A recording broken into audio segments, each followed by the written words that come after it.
Welcome to Cuisines and Cocktails. I'm your host, Chef James Jens from Dinners with Class, and today we're going to be all about poultry, starting with a wild turkey cocktail. We're going to have 2 ounces of wild turkey rye, equal parts of sweet and dry vermouth, 1 teaspoon of brown sugar, and we're going to do a ribbon of lemon for garnish, and the juice of 1 lemon.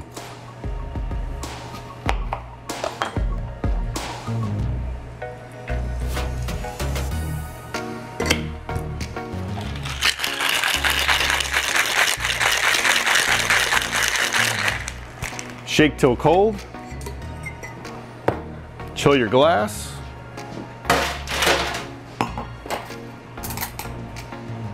Put your ribbon.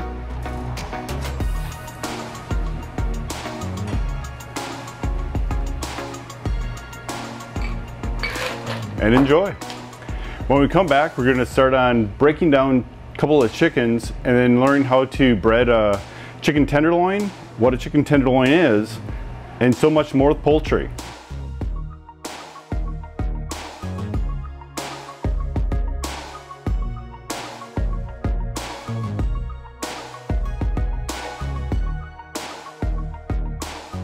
Well, since we're talking plenty of poultry, we're going to break down 2 chickens, and then we're going to use parts of the chickens in the next 2 episodes.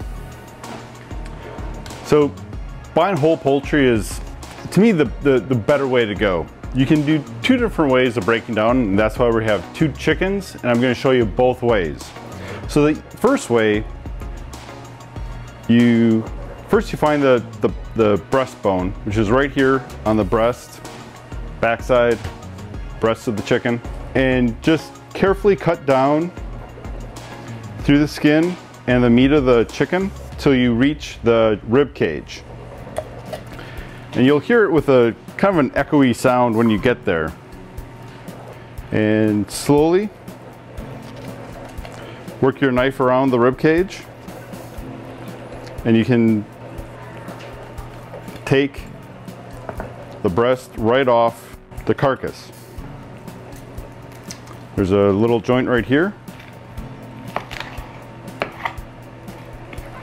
And this, in restaurant terms, would be considered an airline chicken breast.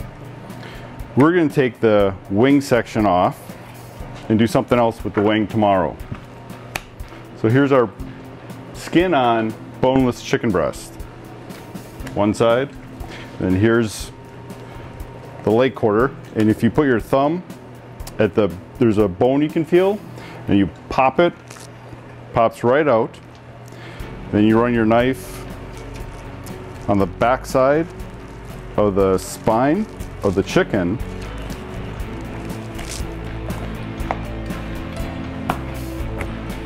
and there is a leg quarter. If you wanted thighs and drums separate, see this line right here? Put your knife and you can cut right straight through it. But for our application, we're actually going to use it as a whole leg quarter. Follow all the way down to the collarbone, basically. And you cut through this joint.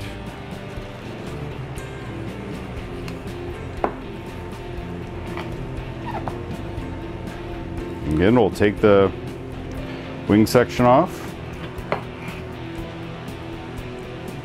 And again, we'll just pop that bone so you see it exposed.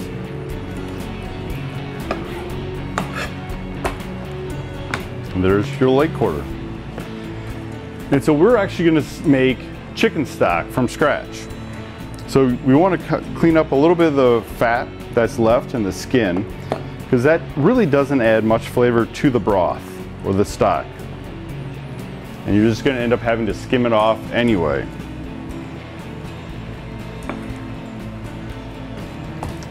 So you can just put that into a pot and reserve for later, and when we get this other one broken down, we can bring to a boil and make chicken stock. So the other way that a lot of people do break down chicken is you cut all the way through the breast, all the way through the rib cage, and then you can Put your knife on either side of the backbone, press down. You can also do this with the kitchen shears. Remove the skin, they'll just have more fat. And then you can, with your fingers, remove the backbone, the breast, sternum. You still have to kind of cut away the joint right here.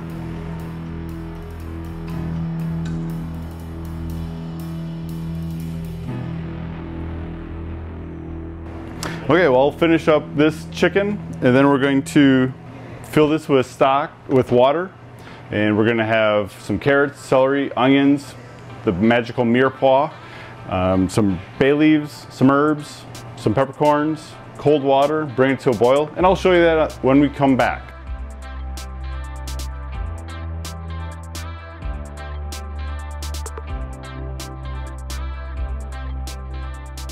All right, so here's our chicken carcasses. We're gonna add some herbs, bay leaf, some peppercorns are in there.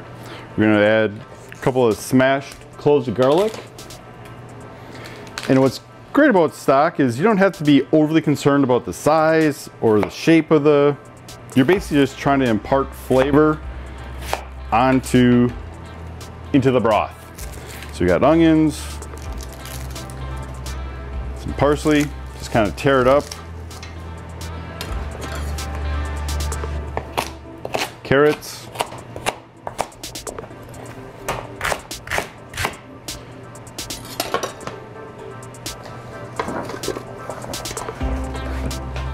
So chicken is a staple in our household for multiple reasons. One, it's economical. Two, my kids eat it.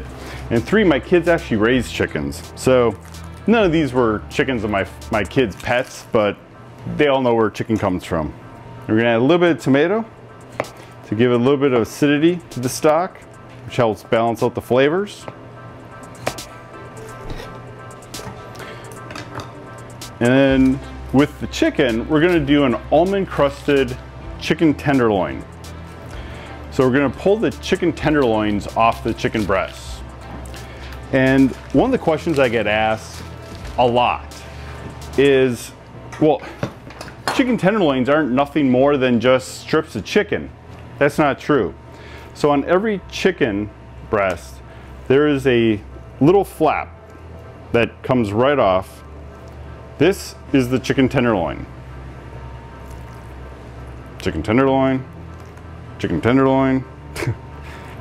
They're just like everybody understands what a beef tenderloin is or a pork tenderloin. Chickens have the same tenderloin. It's a very thin, tender muscle that is right next to the rib cage, right next to the middle of the animal, and it's used for not much, just slow, very tender cut of meat. Next, we're going to show you how to bread a tenderloin, and then we'll be able to start rolling on cooking.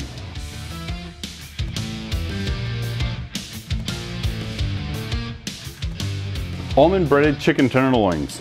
Simple, quick. So give you kind of what I've done here. I've cracked 2 eggs, whisked them together to make a nice egg wash, and then I've lightly toasted and then pulverized. You can either do it in a food processor or a blender, mortar and pestle if you're really adventurous, but that's what this is. So we're just going to salt and pepper the tenderloins, give them a nice seasoning, dip them in the egg wash, and whenever you're breading anything, if you leave one hand dry, one hand wet, it makes for a little bit easier of a time.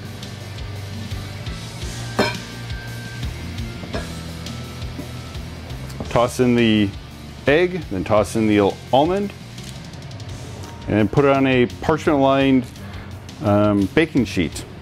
And we're gonna set these aside in the refrigerator for the time being, and we'll work on all the other sides, and then when we're ready to assemble, because this takes literally maybe 5-10 minutes in a 350 degree oven.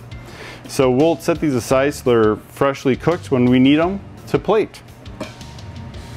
Then when we come back, we'll make the root vegetable cakes, and the potatoes, cheddar dauphinoise potatoes. Alrighty, we're gonna do the root vegetable cakes that we're gonna serve with the almond chicken tenderloins.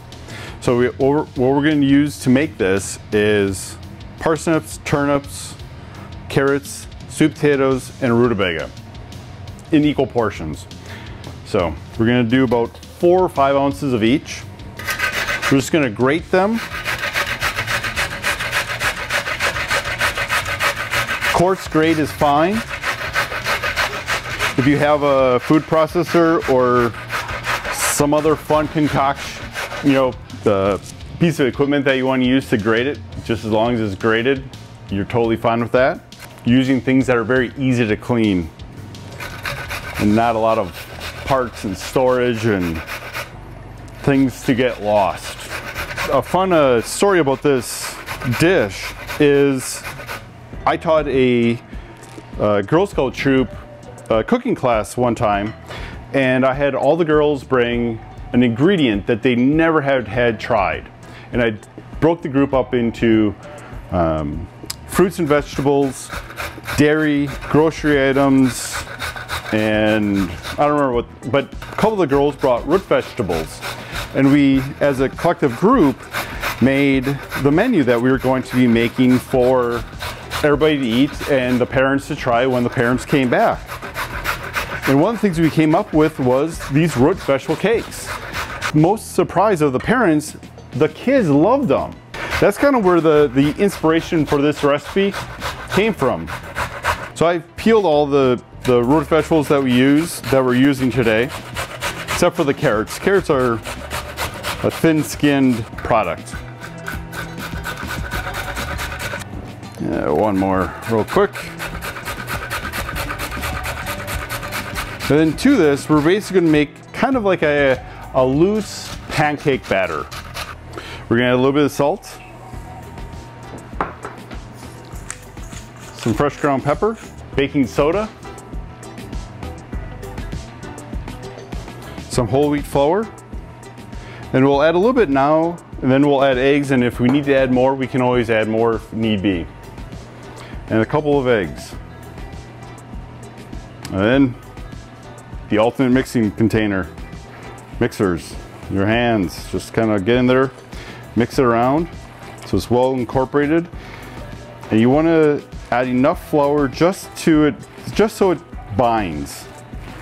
You don't want to make it thick like a heavy, you know, unleavened bread kind of thing, but you just want it to just be able to hold its shape.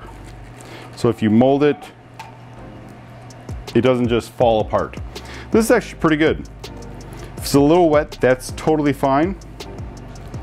So we're gonna mold some cakes up and we'll let them set aside, and then when we cook our chicken tenders, we can put these in a frying pan, and by the time we have the tenders done, these will be ready and it'll be good to go.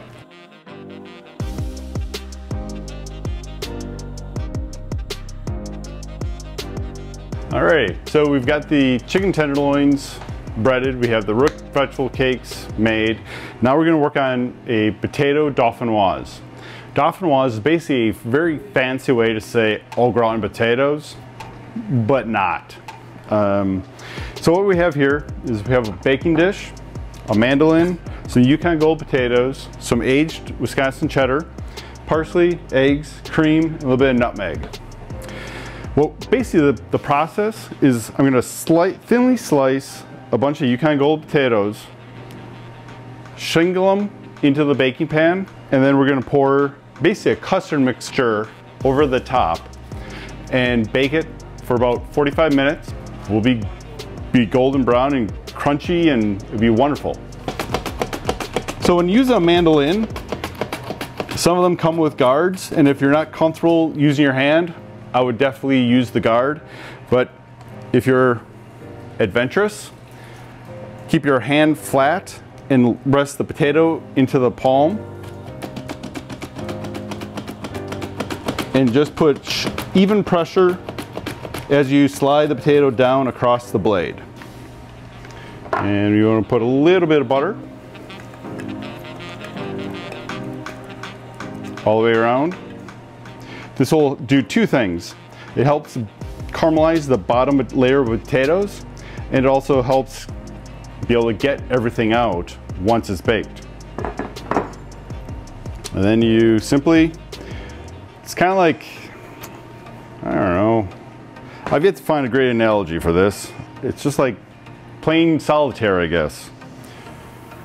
Keep laying out 4 cards, make rows, try to build up your rows. This is a great, if you're ever wanting to do a dinner party or a Sunday brunch or something that is going to be, you're going to host. This is a great potato dish because you can make this a day or two ahead of time, chill it down, remove it from the pan, cut it into whatever shape you want to serve it as, and then reheat it day of on a parchment lined baking tray. So once you have one layer, put a little bit of salt, a little bit of pepper, some of the aged cheddar cheese,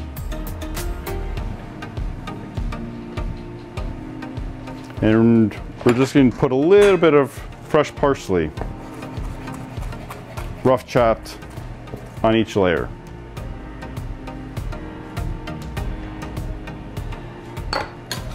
And then we just start the whole process over again. And we'll do 3 or 4 layers, and then we'll put the custard on and put in the oven.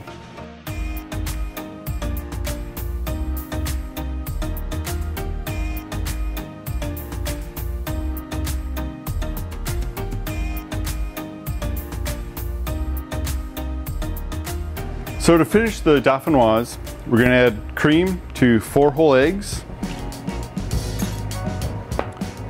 whisk it up, and we're basically just making a simple custard. And to the custard, we're going to add a little bit of nutmeg,